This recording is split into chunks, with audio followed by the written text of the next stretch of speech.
আছে ডেনিয়েল মডার আৰু মোৰ নাম হ'ল সিদ্ধাৰ্থ ৰামচিয়াৰী कौन है ये लोग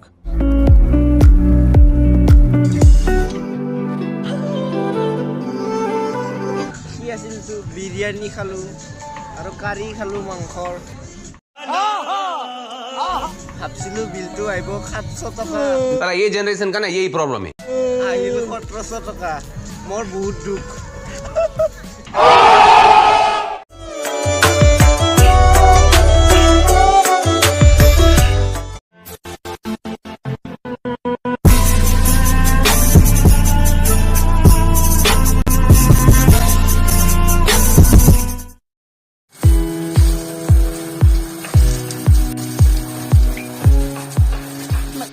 Good morning guys.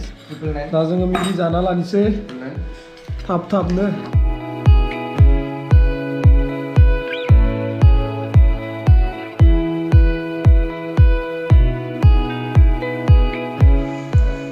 दा गाइस जोङो नै दा ब्रेकफास्ट जानानै लाबाय जोङो दिनै नेक्स्ट लकेशनाव नोंथांमोनखौ लाना थांगासिनो चिराङाव जों दा थांगोन दिनै क'क्राझारखौ बिदाय होनोसै आं नोंथांमोननो इन्ट्र'खौ होना लानि hey guys welcome back to my new blogs आसा खालामो नोंथांमोनाबो मोजाङैनो दोङो नोंथांमोनखौ आंनि गोदान मोनसे भिडिअ बरायलायबाय जुदि नोंथांमोना दिबि ब्लगखौ नायनानै मोजां मोनोबा नायलांबाय थादो नोंथाङा मा बुङो नामा आं जेबो बुंथ'ला आंनि गिसि जागासिनो दं ओंखारसिगोन ना जों दा मा बुङो बुंथ'ला रुको जरा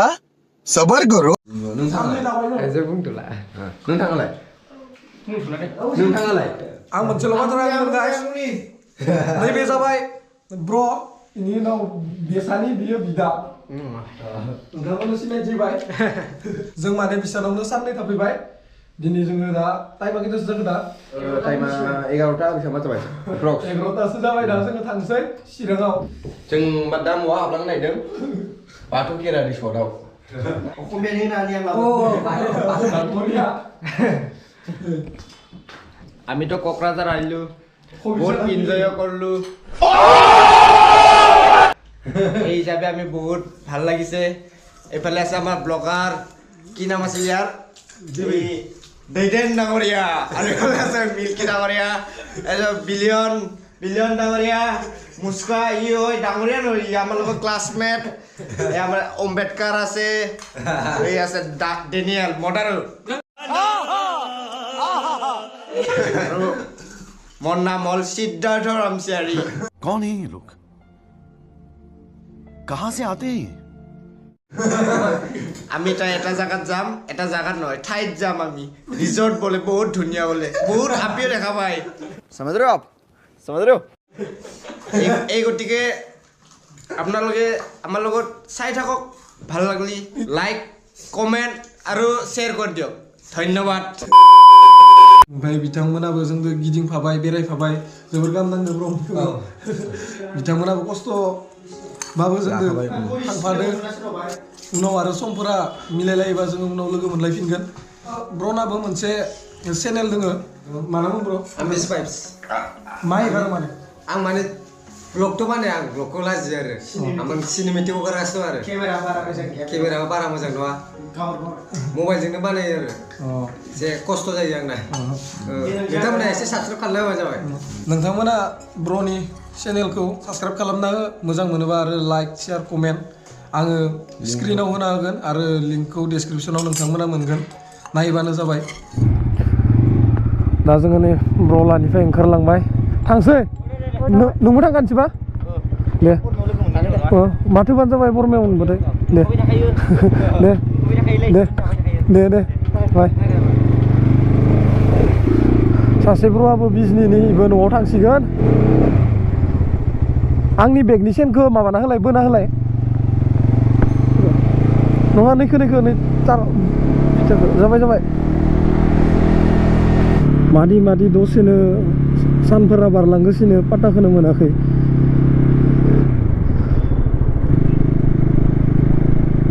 सानफ्रोमबो बेलेग जायगायाव थांबायदों ना माथोआ एसे बोरैबा मोनगासिनो गगा मोननायदो भइसखौ क्लियार ओंखारनाय मोनाखै आङो टाउनखौ बारबोजोब्बाय जोङो क'क्राझारनि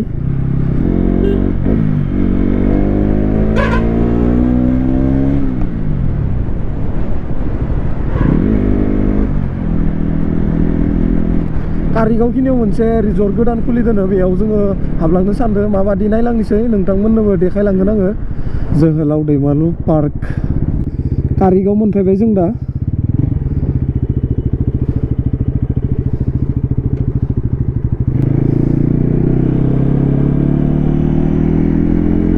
गाइस दानि दे आं बुंदोंमोन बेयाव रिजर्ट मोनसे हाबलांगोन होनना जोङो बाथौ खेराइ रिजर्ट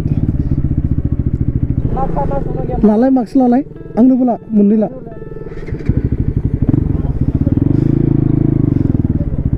सेफ्टिनि थाखाय मास्क मोनसे मोनसे होखादो बिल्डिं लुबाय आरो नै गिदिर गिदिर रिजर्टआ माने गोदान बानायदो दासो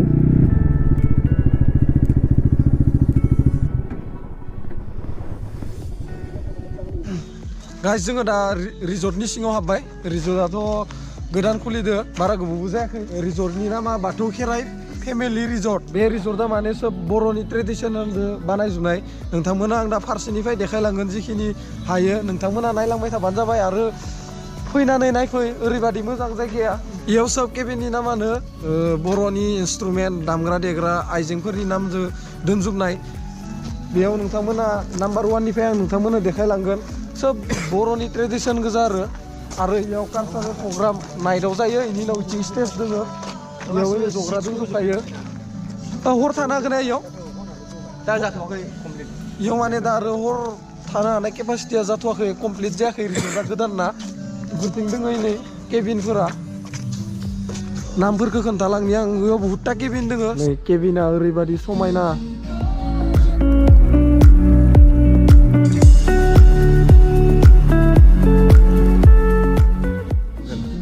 जाबाय गिला थावख्रि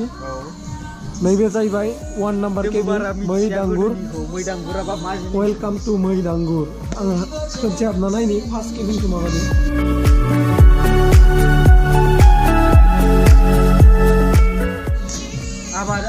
नांगोल जुंगाल आबादारिफोरनि जोङो एवो हालेवो आबाद मावनानै जायो बेखौ ट्रिबिउट होदों बे आरो 3 नाम्बार खाम जथा बेयो माबा ट्रेडिसनेल इन्सट्रुमेन्टस आरो ट्रेडिसनेल इन्सट्रुमेन्टनि नाम दोननाय 4 नाम्बारा जाहैबाय जेखाइ खबाइ जोंनि आइजोफोर ना गुरनायाव बाहायग्रा बियो गारजा खेराइ बियो जायहा हाथारग्रा धर्म बिसिनि गारजा खेराइ 5 नाम्बारा नैबे जाहैबाय स्टेज प्रग्राम जाबाथाय गेलारि इयाव थानानै मानसिफ्रा बेयाव जिरायनानै बे गेलारि आरो बैयाव स्टेजआव बेयाव भिआइपिफोर जिरायनानै भिउखौ मोजां लानो हाबाय आरो नै नायदो नोंथांमोना ओरै जानाय आरो स्टेजआ डिजे श' नाइटफोराव रिलेक्सेसननि थाखाय बिराद मोजां सामफायाव आरोना आरो माबाबो खालामनो हागोन आरोना बेयाव जेनेबा इभेन्टबो लाफैनो हागोन अर्गानाइज खालामनो फैनो हागोन इयाव नाइट प्रग्राम हाबा सोरनिबा बेफोरबायदि बार्थडे पार्टि आरो जोंनि अनेक बर'फोरनि आर्टिस्टफोर दंना बेयाव जेनेबा माबा लाफैनो हागोन आरोना अर्गानाइज खालामफैनो हागोन जायगा मोनगोन नैबे जाहैबाय आरो 6 नाम्बार केबिन जानथा लावथाय आंबोथ' मिथिया दा मा जिनिस बे वाल गाहेन जेराव जों 8 नाम्बारा जाबाय सेन खखा सेन खखाया जाबाय बर'नि ना साग्राया बर'नि दामग्रा देग्रा आइजेंनि मुंदो दोननाय नैबे मोनसे केबिना जोंथ' दा बेरायना नायबायानो मा केबिन दोङो दा एबार जोङो जानोसै पेट फुजा खालामना थांलांनोसै अर्डार होनोसै बा फैदो दे थुदो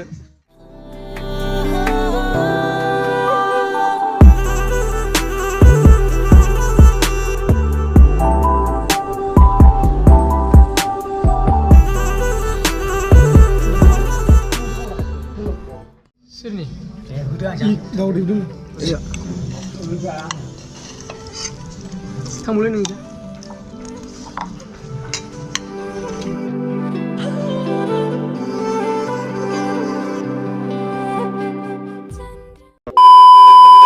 गाइस इथिं आरो खाथियावनो सुइमिं पुल बानायगासिनो जाथ'वाखै माने दा इथिं बिल्डिं गोदान गोदान लुबाय थादों आरो दा गाइस जोङो बरियानो जाखांनानै रेस्ट लादो फिल्डआव बरिया जनो मोजां मोनदो सिउ बार बारदो मिल्किया दुगैनानै फैयाखै मुसुम लाला नुदो दुगैदोंब्रा बिनि सिखाराखै मान दुगैनाथ' ये बड़ी अच्छी बात कही आप एसे फोरमायदो दे ओमफ्राय सोर फोरमायदो नों फोरमायसै सिद्धार्थ नों अखमिया তুমি অসমীয়া দি ক'ব লাগে দে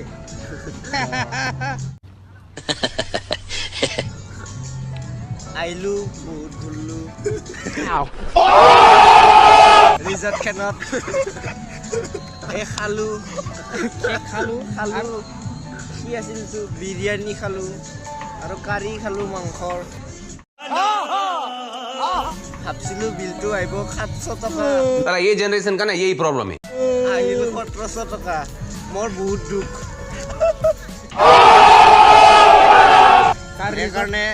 সেইকাৰণে আপোনালোকে যদি কোনোবা আহে পইচা অলপমান বেছিকৈ লাগিব समझ रहे हो আৰু নাজানিলে মোক জনাব কি কৰে আৰু কাৰ ৰেজত ভাল লাগছি না লাগা নাই এইটো জনাই দিব जनानै इन्जय लाबाय भिउखौ नायबाय नोंथांमोनाबो नै इथिं फैनानै डाइरेक्ट डिजे नाइट जायो इयाव सप्तायाव साननै सेटारडे एन्ड सानडे जायो इयाव फैना इफोरबायदि भिउ पइन्टआव जनानै नोंथांमोना डिजेआव इन्जय लाफैनो हागोन साटारडे सानडे जायो ओमफ्राय फिसा 500 ओमफ्राय याव डिनार मोनगोन आरो ब्र'आलाय खानाखौ मादै मोननाय जानानै जाग्रायाथ' मोजाङानो आरो नैबे सार्भिसाबो मोजां थिगैनो दङ आरो मोनसे बुस्थु बियो बनफायारबो दङ 1000 लागोन आरो ओमफ्राय नाव टाइम लिमिट गैया बेयाव ओमफ्राय डिजे जोबखांजोबबाथाय बनफायार खालामनो हाबाय बनफायार खालामोबा टाइम लिमिट गैया खय घन्टा खालाम 1000 लागोन आरो डिजे नायनोबा 500 एन्ट्रि फिस लागोन इनि उनाव इयावनो डिनार जाखागोन दा जोङो थांहोलांनोसै बे रिजर्टनिफ्राय नायलांबाय थादों होनबा नोंथांमोना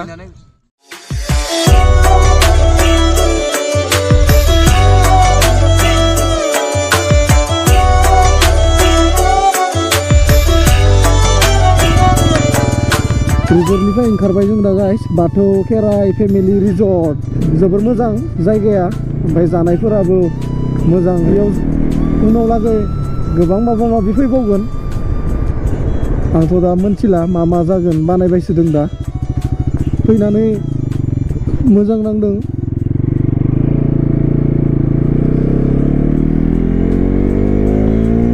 रिजर्टआव थायै जोंना टाइमानो थांगारजोब्बाय मोनासिगोनानो जों सानदोंमोन दिनै मोनाबिलियाव थांनो होननानै दा खिन्थु टाइमा मिलायनाय नंला बङाइगाव 17 किल'मिटार बेनिफ्राय गाइस दिनैथ' आंना मोनाबिलि थांनाया केन्सेल जासिगोनानो जुदि गाबोन टाइमा मिलायोबा मोनाबिलियाव खनसे हाबनानै थांगोन दिनै आं माने लोगोनि न'आवनो चिराङाव थासिगोन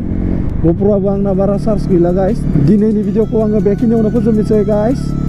थेंक इउ स' माच गासैनिसिमबो आंनि भिडिअखौ जोबजासिम नायनायनि थाखाय नेक्स्ट ब्लगाव लोगो मोनलायगोन लाभ इउ अल गाइस